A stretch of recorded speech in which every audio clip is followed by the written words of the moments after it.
আসসালামু আলাইকুম রহমতুল্লাহ। প্রিয় দর্শক, আজকে কোন বিষয় নিয়ে আলোচনা করব হয়তো থাম্বনেল দেখে বুঝে গেছেন। তো জিন কিভাবে বশ করবেন, কোন আমলের মাধ্যমে জিনকে আপনি বশ করতে পারবেন, তো সেই বিষয় নিয়ে হুজুরের একটি আলোচনা রয়েছে। তো সেই আলোচনাটি আমি আপনাদের সামনে তুলে ধরবো। তো চলুন মূল ভিডিওতে চলে যাওয়া যাক। তো অবশ্যই পুরো ভিডিওটি দেখবেন।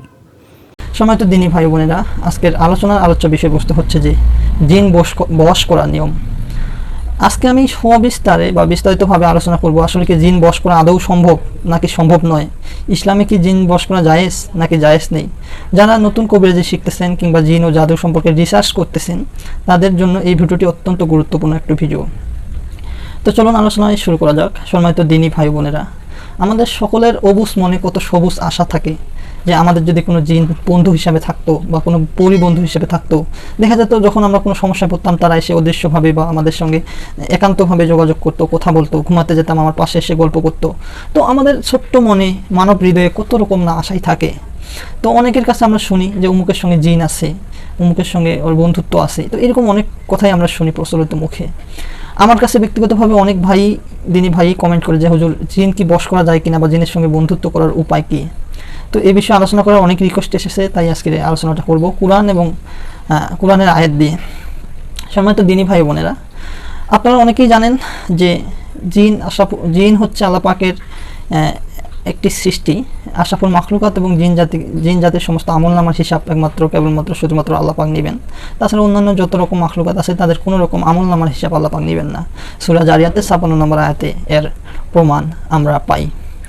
তো আমরা অনেকেই জিন জাতির সম্পর্কে অনেকের অনেক রকম কৌতূহল, অনেক রকমের জানার আগ্রহ, তারা কোথায় থাকে, কি খায়, কি করে, তাদের চালচলন কেমন, তারা দেখতে কেমন, তো বিশেষ আগ্রহ থাকে। তো এই সম্পর্কে একটি ভিডিও বানানো আছে, জিন কোথায় থাকে, কি খায়। কিন্তু জিনের সঙ্গে বন্ধুত্ব বা জিনকে বশ করার যে প্রসেসটা, সেটা এখন আমি আপনাদের বলবো। তো অনেক ইউটিউবার ভাইয়েরা আছে যারা বিশেষ করে অনেক ভাই আছে যারা খুব সুন্দরভাবে কোরআনী আমল দেয়, বাংলাদেশেও আছে, বাংলাদেশের বাইরেও আছে। এবং অনেক ইউটিউবার আছে যারা অনেক মুখরোচক কথা বলে, যেমন একটা ভিডিও ছাড়লো, ভিডিও থাম্বনেলে দিল যে 5 মিনিটে জিনের বাচ্চাকে হাজির করার প্রসেস আমি নিজে পরীক্ষা করে দেখেছি। তো এইরকম একটা থাম্বনেল কেউ দেখলে সহজেই সেই ভিডিওটাতে ক্লিক করবে, এটাই স্বাভাবিক। অথচ দেখবেন তারা কমেন্ট বক্সে কমেন্ট অফ করে রাখে, এরকম অনেক চ্যানেল আছে। তো যাই হোক, ইন্নামাল আমালু বিন নিয়াত, প্রত্যেকেই তার নিয়ত অনুযায়ী ফল পাবে। যে যেমন ভিডিও দেখ, সে যদি সঠিক ভিডিও দেয় মরার পর কবরে তার সদকায়ে জারিয়া শরীফ সওয়াব যাবে, যদি ভুলভাল ভিডিও দেয় কবরে তার আযাব ঠিকই হবে। তাই আমি আপনাদের বলে রাখি, সদা সর্বদা এমন জিনিসকে ফলো করবেন, এমন কাউকে ফলো করবেন যারা কোরআন এবং হাদিসের রেফারেন্স দিয়ে ভিডিও তৈরি করে। ভুলভাল লোকের ভিডিও দেখে যেন কেউ পথভ্রষ্ট না হন। ব্যক্তিগতভাবে যদি আমিও কোনো ভুল আমল দিই, আমি সকলের কাছে রিকোয়েস্ট করি আপনারা আমাকে কমেন্ট করে জানাবেন এবং সংশোধন করার সুযোগ দেবেন। তো জিন বশ করার একটি প্রসেস আছে, যে প্রসেসটি ইসলাম সম্মত না, শরীয়ত সম্মত না। সেই প্রসেসটি হচ্ছে কুফরি কালামের মাধ্যমে। তো কুফরি কালামের প্রসেসটা আমি আপনাদের আগে বলি, তারপর ইসলামের যে সিস্টেমটা সেটা আপনাদের বলি। কুফরি কালামের যে প্রসেসটা সেটা হচ্ছে কিছু তান্ত্রিক, কিছু মুসলমান ঘরেরই সন্তান যারা মুসলমান নামের কলঙ্ক, যারা কবিরাজিতে নাম দেয়, কুফরি কালাম শিখে, তারা কি কাজ করে, তারা শয়তানকে খুশি করার জন্য কিছু উদ্ভট মন্ত্র পাঠ করে। সেই মন্ত্রগুলো পাঠ করার পর কিছু শয়তান এসে হাজির হয়। শয়তান তো জানেনি তার কাজ হচ্ছে শয়তানকে সাপোর্ট করা। তখন সেই শয়তান বা সেই জিন এসে সেই ব্যক্তিটাকে বলে তুমি এক কাজ করো, কিছু কন্ডিশন বা শর্ত দেয় যে তুমি এই পবিত্র কোরআনের আয়াতগুলো উল্টা পাশে পড়ো, কিংবা মহিলাদের যে মিন্সের যে রক্ত বা ব্লুড বা মাসিকের রক্ত, এই রক্তটা নিয়ে তুমি কোরআনের সূরা লেখো, কোরআনের শরীফের হরফ লেখো, নাউজুবিল্লাহ, এরকম নাফরমানি কাজ করার জন্য অনুপ্রেরণা দেয়। এবং বলে তোমার একটা সন্তান আমাকে দিতে হবে, অর্থাৎ সন্তান ভূমিষ্ঠ হলে সেই সন্তানটি শয়তানের নামে উৎসর্গ করে দিতে হবে বা শয়তানের নামে জবাই করতে হবে, এরকম অনেক কন্ডিশন দেয়। আরও অনেক নাফরমানি কর্মকাণ্ড, যেমন টয়লেটে বসে কোরআন পড়বা, টয়লেটে কোরআনের পাতা ছিঁড়বা, মানুষের ক্ষতি করবা, এইরকম মৃত লাশের কাফনের কাপড় নিয়ে আসবা, মৃত লাশের মাথা নিয়ে আসবা, যেই কাজগুলো চরম নাফরমানি কাজ, যেই কাজগুলো করার কারণে আল্লাহ চরমভাবে রাগান্বিত হয়, সেরকম কন্ডিশন দেয় সেই শয়তান জিনেরা। তো সেই কবিরাজ বা সেই কুফরি কালাম তান্ত্রিক যখন সেই কাজগুলো করে, শয়তান তখন খুশি হয়ে যায়। খুশি হওয়ার পর সেই শয়তান বা সেই জিন বলে যে ঠিক আছে, তুমি এই কাজ চালিয়ে যাবা, তোমাকে আমি নির্দিষ্ট কয়েকটা জিন দিব। তো জিনেদের যে শয়তান তো লিডার সবসময় থাকে, সেই শয়তান লিডার তার আন্ডারের কিছু জিনকে সেই তান্ত্রিককে বা সেই কুফরি কালাম কবিরাজকে দিয়ে দেয় যে তোমরা এর কথা মতো কাজ করবা। তো এই সিস্টেমে জিনকে বশ করা যায়। তো আপনারা অবশ্যই বুঝতে পেরেছেন, এই সিস্টেমে যদি আপনারা জিন বশ করেন সেক্ষেত্রে আপনার ইমান, আমল, ইহকাল, পরকাল সবই বরবাদ হবে।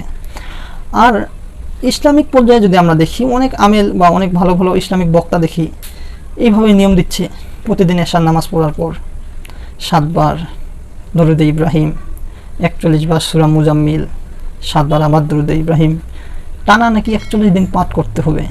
এই কাজ করলে নাকি জিন আসে। আমার কথা না, তাদের কথা। সময় তো দিনই ভাই ও বোনেরা, এটা কোনো কিছু হইল? জিন কি কারো বাপের গোলাম যে সে আপনি আয়াত পাঠ করলেন আর সে চলে আসবে? কুরআনে কিংবা হাদিসে কোথাও কি এমন কোনো দলিল বা এমন কোনো ঘটনা পাওয়া যায় যে সাহাবিরা, মহানবীর কথা বাদই দিলাম, সাহাবি, তাবেইন, তাবেইন, এইরকম কোনো কাউকে কি আপনারা পেয়েছেন যে কোনো বুজুর্গ ব্যক্তি জিনকে এইভাবে কোরআনের তদবিরের মাধ্যমে এনেছেন? এরকম কোনো রেফারেন্স নাই। অথচ মহান রব্বুল আলামিন আল্লাহ পাক সুবহানাহু ওয়া তাআলা আমাদেরকে তার কাছে সাহায্য চাইতে বলেছেন। এই ব্যক্তিগুলো নিয়ত কি একটা জিনকে হাজির করবে এতদিন সাধনা করার পর, হাজির করার পর তার কাছে বিভিন্ন পরামর্শ নেবে, বিভিন্ন রকম সাহায্য সহযোগিতা নেবে। অথচ আল্লাহ পাক সুবহানাহু ওয়া তাআলা পবিত্র কোরআনের সূরা বাকারার 152 নম্বর এবং 153 নম্বর আয়াতে বলেছেন যে 152 নম্বর আয়াতে বলেছেন যে তোমরা আমাকে স্মরণ করো, আমি তোমাদের স্মরণ করবো। অর্থাৎ ফাসকুরুনি আসকুরুকুম ওয়াশকুরুলি ওয়ালা তাকফুরুন। এই যে শুক্রবারে জুম্মার দ্বিতীয় খুতবাতে এই আয়াতটি দিয়ে শেষ করে সকলেই ফরজ নামাজের জন্য বা জুম্মার নামাজের জন্য দাঁড়ায়। ইমাম সাহেব এই আয়াতটি বলেই কিন্তু সকলকে দাঁড়ানোর জন্য হুকুম দেয়।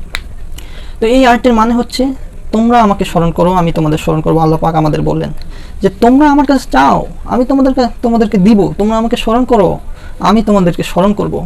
তারপরের আয়াত 153 নম্বর সূরা বাকারার 153 নম্বর আয়াতে আল্লাহ বললেন, ইয়া আইয়ুহাল্লাযিনা আমানুস্তাঈনু বিস-সাবরি ওয়াস-সালাহ ইন্নাল্লাহা মা'আস সাবিরিন। হে বিশ্বাসীগণ, হে ঈমানদারগণ, তোমরা নামাজ এবং ধৈর্যের মাধ্যমে আমার কাছে সাহায্য চাও। অথচ যেখানে আল্লাহ পাক সুবহানাহু ওয়া তাআলা নিজেই বললেন যে তোমরা আমাকে স্মরণ করো, আমি তোমাদের স্মরণ করব। হে ঈমানদারগণ, হে বিশ্বাসীগণ, তোমরা নামাজের মাধ্যমে এবং ধৈর্যের মাধ্যমে আমার কাছে সাহায্য চাও, আমি তোমাদের সাহায্য করব। তাহলে আপনি আল্লাহকে বাদ দিয়ে একটা জিনের সাহায্য চাওয়ার জন্য এতদিন আমল করবেন, অথচ এরকম কোনো বৈধতা নাই। এটা সম্পূর্ণ নাফরমানি কর্মকাণ্ড। যারা এই সমস্ত সাধনা করার জন্য আমল দিবে, তদবির দিবে, আমি আপনাদের রিকোয়েস্ট করবো আপনারা এগুলো ফলো করবেন না। সাহায্য চাবেন কার কাছে? আল্লাহ পাকের কাছে একমাত্র। আল্লাহ তো উত্তম সাহায্যকারী। তো আজকের ভিডিওটাতে আমি আপনাদের এটাই ক্লিয়ার করলাম, জিন হাজির করার, যারা রোগীর শরীরে জিন হাজির করার কিছু প্রসেস আছে, ওকে ফাইন, কিন্তু আপনারা জিনকে বশ করার জন্য আপনি কুফরির মাধ্যমে যারা নেয় তারা তো পথভ্রষ্ট। আর আপনি এই যে 21 দিন বা 41 দিন যে আমলটা করবেন, এর কোনো ইসলামিক বৈধতা নাই।